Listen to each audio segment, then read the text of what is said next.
በአብርገሌ ወረዳ ኤፍኤች ኢትዮጵያ ፕሮግራም የጤና ስነ ምግብ ኦፊሰር የሆኑት አቶ ሙልጌታ እንዳለው የስልጠናው ዋና ዓላማ የሶፍትኔት ተጠቃሚዎች ተመርቀው ራሳቸውን በምግብ እንዲችሉ፣ እናቶች በጓሮ አትክልት ኑሯቸውንና የአመጋገብ ስርዓታቸውን እንዲያስተካክሉ የጤናና የግብርና ባለሙያዎችን እያሰለጠኑ እንደሚገኙ ተናግረዋል። አሁን ዛሬ ሰጠነው ስልጠና ምንድነው? እናቶች የዳይተሪ ዳይቨርሲቲ ወይም ደግሞ ምግብን አሰባጥሮ ከመመገብ አንጻር ዝቅተኛ ስለሆነ ያን ነገር እንዲሻሻል ነው። ስለዚህ ሁለቱን ሴክተር ጤናንና ግብርናን አንድ ላይ አድርገን ምርትን እንዲመረት በማድረግ ከእንደገና ደግሞ የጤናው ፓርት ደግሞ የተመረተው ምርት ወይም ደግሞ በጓሯቸው ያመረቱትን ምርት በአግባቡ እንዲመግቡ ልጆቻቸው ወይም ደግሞ የዳይተሪ ዳይቨርሲቲን እንዲያሻሽሉ ለማድረግ አንጻር ነው ያለው። ስለዚህ በዋናነት ሁለት ቴክኖሎጂዎች ነው ዛሬ እንግዲህ መሰረት አድርገን የምንለው ሲሆልና ፋርማጋርደን ወደ ደጋው አካባቢ ሞር ተገበራል ተብሎ ነው። ወደ ቆላው ደግሞ ሲሆን ነው። እንግዲህ እነዚህ ሰዎች በእኛ በኩል የተገዛ ዘርም አለ፣ የተለያዩ ቬጅቴብሎች ተገዝተዋል። ያን መሰረት አድርገን በኤንኤስጂ የተደራጁትና ሌሎች የሲስተም ቤኔፊሻሪዎችን ይህን ዘርፍ ሰጠን። ይህን ቴክኖሎጂ አድርገን ተግብረው ወደ መመገብ እንዲገቡ ወይም ደግሞ ዳይተሪ ዳይቨርሲቲያቸው እንዲሻሻል ለማድረግ ነው። ስለዚህ ከዚህ ስልጠና በኋላ እነዚህ የሰለጠኑ የጤናና የግብርና ባለሙያዎች ወደ ቀበሌ ሄደው በየቀበሌያቸው በመምረጥ እስከ 60 ሰዎች በመምረጥ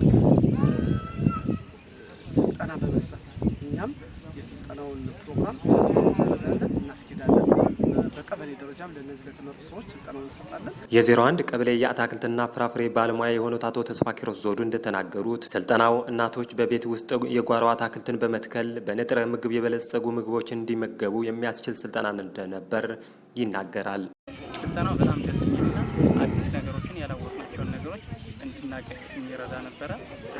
አልፎ ደግሞ በጣም ደስ የሚል ነገር የነበረው እንደምታየው በተግባር መጨረሻ ላይ ከትሬኒንግ መጨረሻ በተግባር ስራውን እንድንሰራና ከሆል ጋርደንና ፋርማ ጋርደን እንዴት ይሰራል፣ እንዴትስ መጠቀም እንችላለን የሚለውን በተግባር ስራውን ለመስራት ይችላል።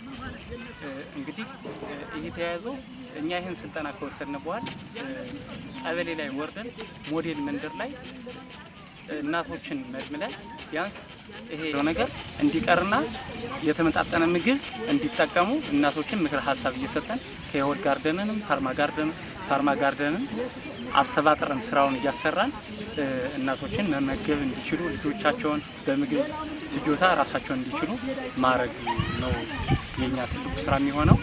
የ09 ቀበሌ የኤፍኤች ኢትዮጵያ ጤና ባለሙያ የሆነችው ሰላም ንጉሱ ከዚህ ስልጠና ብዙ ክህሎትን አግኝተናል።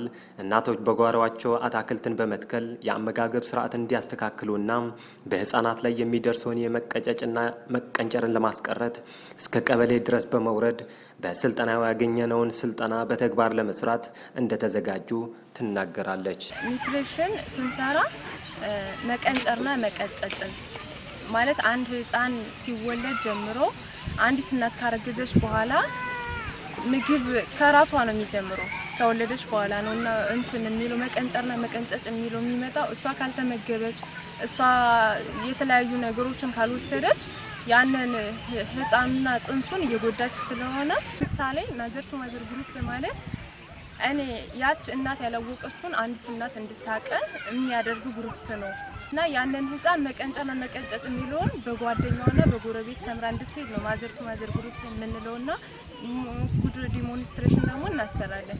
ቋስጣ እንዴት እንደሚሆን፣ ድንች፣ ቲማቲም ለምን እንደሚጠቅም፣ ለህፃናት ጉልበት እንደሚሆን ነው። ስልጠናውን በጣም ቆንጆ ነበረ። ያላወቅኩትን ነገሮች ብዙ ነገር ስላወቅኩኝ ነገ ሂጄ ደግሞ ለህብረተሰቡ ለማገለግለው ህብረተሰብ እንደ ትምህርቱን ወስጄ ለነሱ እንደማሰለጥንና ተግባራዊ አሰልጥኝም ተግባራዊ እንዳረግ በዛ አምናለሁኝ። አመሰግናለሁ።